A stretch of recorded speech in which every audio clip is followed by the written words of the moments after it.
Hello दोस्तों, नमस्कार। मैं अभिषेक विश्वकर्मा एक बार फिर से आप सभी मित्रों का अपने YouTube चैनल पर हार्दिक स्वागत करता हूं। साथियों, आज के इस वीडियो में हम 6ठी शताब्दी ईसा पूर्व के भारत के बारे में जानेंगे कि 6ठी शताब्दी ईसा पूर्व का जो भारत था हमारा, वो कैसा था, किस प्रकार से उसने अब विकास अपने आप में पाया। तो आज हम इसी पर चर्चा करने वाले हैं। बट सबसे पहले हम आपसे रिक्वेस्ट करते हैं कि यदि आप लोगों में से कोई भी जो व्यक्ति मेरे इस चैनल को पहली बार देख रहा है, ठीक है, जो मेरे इस चैनल को पहली बार देख रहा है, उसे प्लीज़ एक रिक्वेस्ट है कि वो सब्सक्राइब कर दें, लाइक करें और शेयर करना बिल्कुल ना भूलें।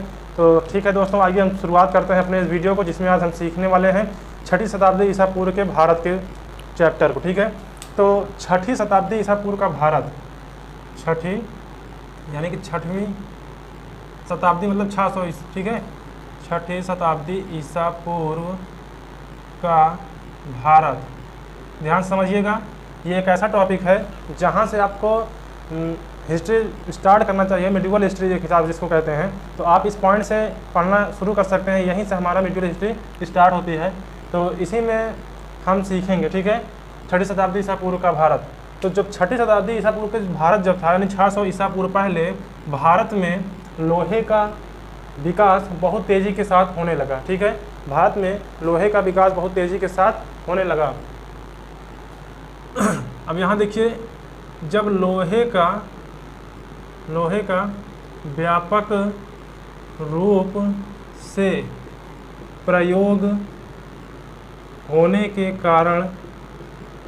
होने के कारण ध्यान दीजिएगा, 6ठी शताब्दी ईसा पूर्व का भारत जब हम पढ़ते हैं तो 6ठी शताब्दी ईसा पूर्व में लोहे का व्यापक रूप से प्रयोग होने लगा, जिसके कारण 3 घटनाएं घटित होती हैं, जिनको हम पढ़ने जा रहे हैं। और आप देखिए, सीरीज समझाएंगे आप लोगों को। यहाँ देखिएगा, जिनमें से पहली घटना हमारी क्या थी, द्वितीय नगरीय क्रांति। ठीक है, द्वितीय नगरीय क्रांति हुई, उसके बाद धार्मिक आंदोलन हुआ और उसके बाद क्या है, द्वितीय नगरीय क्रांति, धार्मिक आंदोलन और प्राचीन भारत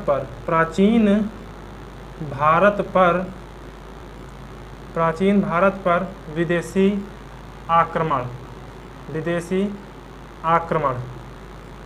तो मित्रों, 6ठी शताब्दी ईसा पूर्व में हमारे भारत देश में ये 3 घटनाएं घटित हुई, जिसका कारण क्या था, लोहे का व्यापक रूप से प्रयोग होने के कारण। ठीक है, यानी कि लोहे का इस्तेमाल अगर ना हुआ होता, व्यापक रूप से प्रयोग ना किया जाता, तो आज ये घटनाएं घटित ना होती।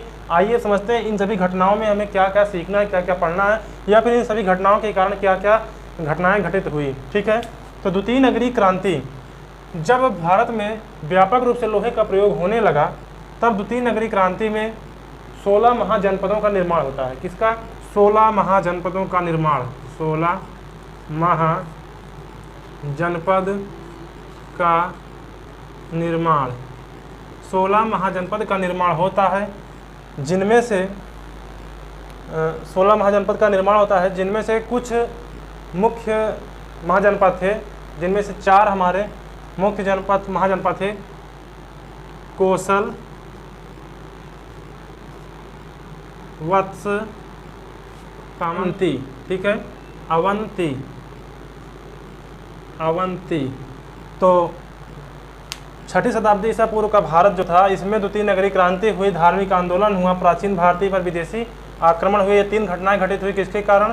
प्राचीन भारत में लोहे के व्यापक रूप से प्रयोग होने के कारण 3 घटनाएं घटित हुई। उसी में से द्वितीय नगरीय क्रांति हुई, जिसके कारण 16 महाजनपदों का निर्माण होता है, और उन्हीं 16 महाजनपदों में से 4 महाजनपद मुख्यतः मूल रूप से ये प्रभावित थे। ठीक है, तो इन्हीं 4 महाजनपदों में, ठीक है, इन्हीं 4 जनपदों में से कौशल, वत्स, अवंती और मगध के बीच परस्पर युद्ध की मतलब संघर्ष शुरुआत हो गया। ठीक है, परस्पर आपस में क्या हुआ, संघर्ष स्टार्ट हो गया, और जिसके उपरांत जब चारों में संघर्ष हुआ, तो उसके बाद में मगध साम्राज्य की स्थापना हुई। किसकी?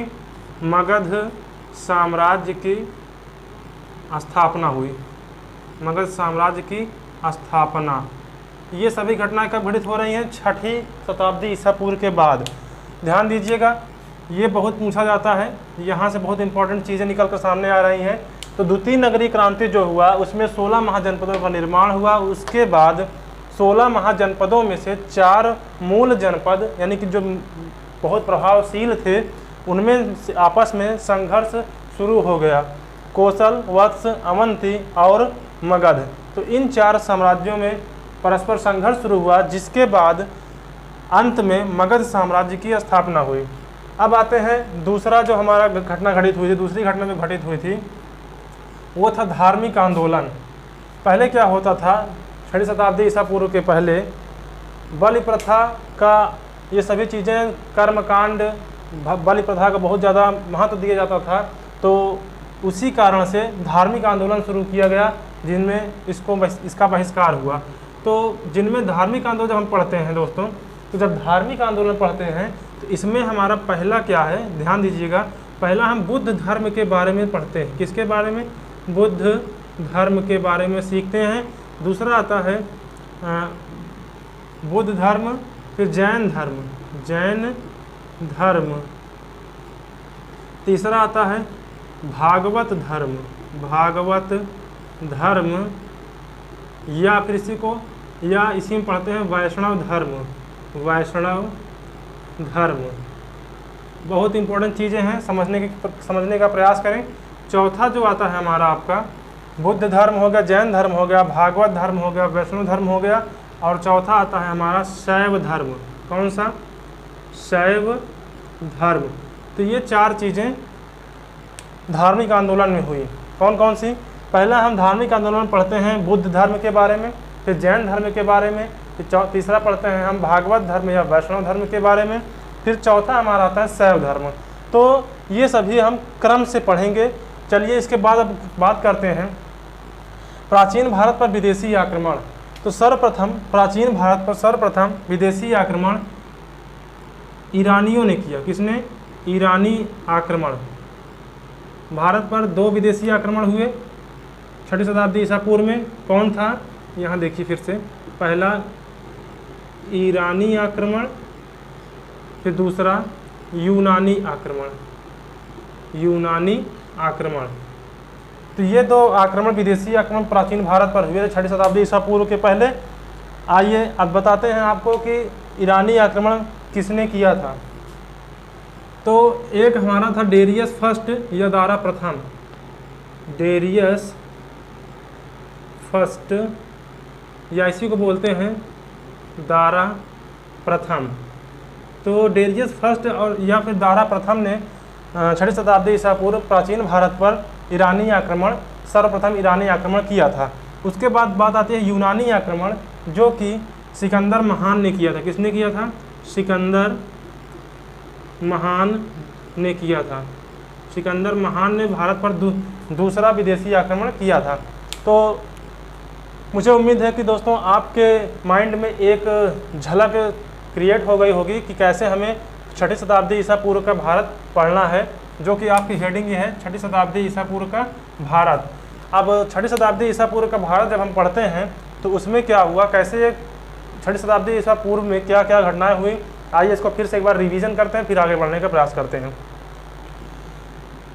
6ठी शताब्दी ईसा पूर्व में लोहे का व्यापक रूप से प्रयोग होने के कारण 6ठी शताब्दी ईस्वी में लोहे का व्यापक रूप से प्रयोग होने लगा, जिस कारण से 3 घटनाएं घटित होती हैं, जिनमें से हमारा पहला है द्वितीय नगरीय क्रांति, दूसरा है धार्मिक आंदोलन और तीसरी घटना होती है हमारी प्राचीन भारत पर विदेशी आक्रमण।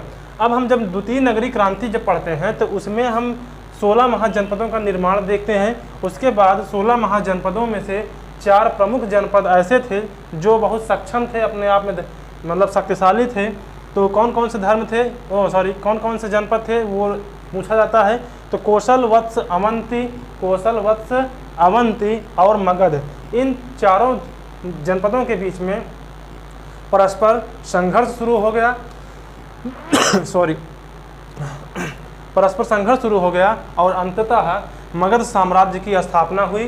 फिर उसके बाद हम इस घटना के बाद द्वितीय नगरीय क्रांति के बाद सॉरी उसी में ये सब चीज़ें चल रही हैं। 6वीं शताब्दी ईसा पूर्व में ही एक तरफ द्वितीय नगरी क्रांति हो रही है, उसके बाद धार्मिक आंदोलन भी हो रहा है और विदेशी आक्रमण भी हो रहा है। तो धार्मिक आंदोलन जब हम पढ़ते हैं तो उसमें बुद्ध धर्म, सॉरी ये बौद्ध धर्म होता है, बौद्ध धर्म, जैन धर्म, भागवत धर्म या इसी को बोलते हैं वैष्णव धर्म। भागवत धर्म से ही वैष्णव धर्म की उत्पत्ति होती है। और चौथा पढ़ते हैं शैव धर्म। फिर प्राचीन भारत में विदेशी आक्रमण कौन कौन से हुए? पहला ईरानी आक्रमण, जो कि किसने किया था? डेरियस फर्स्ट या दारा प्रथम ने किया था। फिर दूसरा था हमारा यूनानी आक्रमण। आपसे एग्जाम में क्या पूछेगा?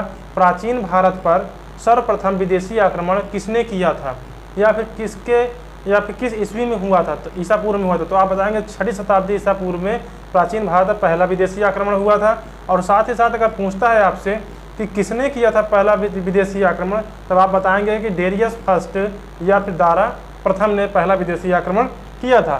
फिर बात आती है, क्वेश्चन बना देगा आपसे कि प्राचीन भारत पर दूसरा विदेशी आक्रमण किसने किया, तब आप बताएंगे कि प्राचीन भारत पर दूसरा विदेशी आक्रमण यूनानियों ने किया। और यूनानियों में किसने किया? तो सिकंदर महान ने किया। तो ये आपके माइंड में एक झलक क्रिएट हो गई होगी।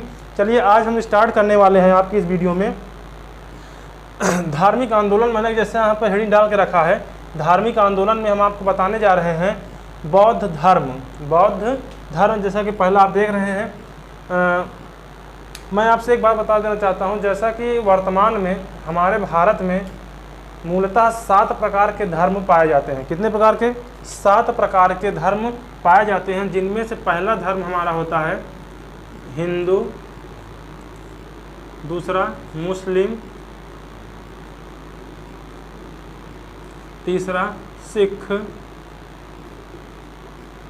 हिंदू मुस्लिम सिख, चौथा ईसाई,